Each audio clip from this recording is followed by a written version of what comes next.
It was the day before Christmas Eve. I had hopped in my car to do a few DoorDash deliveries, hoping the holiday season would bring in some better tips. It was around 11 p.m. when I got this order. It was a normal one, just a bag of food to drop off at their house. Most of my previous orders were actually grocery deliveries, probably because stores would be closing up for the next 2 days. The address on this one was far though, farther than I'd usually be willing to drive, but with not many other orders coming through, I took it anyway. It was lightly snowing outside, and the roads were very quiet, making the drive peaceful. The house was not in an average neighborhood though. When I pulled up to what I thought was going to be the entrance to the neighborhood, it was actually just a thin path through the trees, with a small cabin-looking home at the end. I pulled down and parked, getting out with the food. I walked up to the door and gave it a few knocks. Inside, I could hear chatter, like a group of people laughing and talking over each other.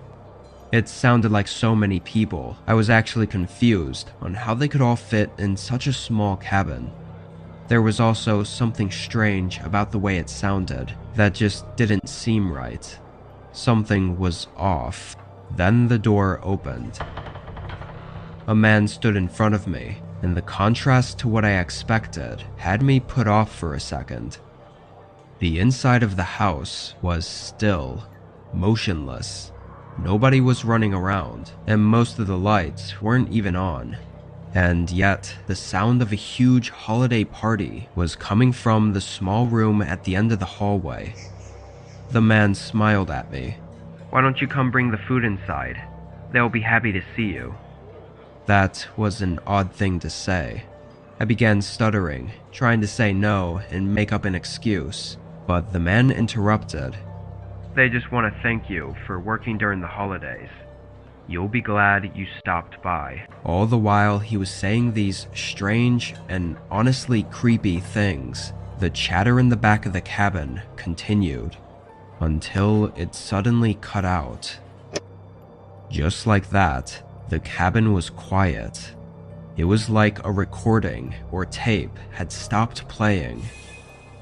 The man looked back for a moment, clearly not expecting that to happen, and before he could do anything, I dropped the bag on the porch and ran back to my car. I got in and drove away. I stopped doing deliveries for the night and just stayed home for the rest of the holidays. I know nothing actually happened at that cabin, but it's how disturbingly strange everything was, and the thought of what could have happened that still freaks me out.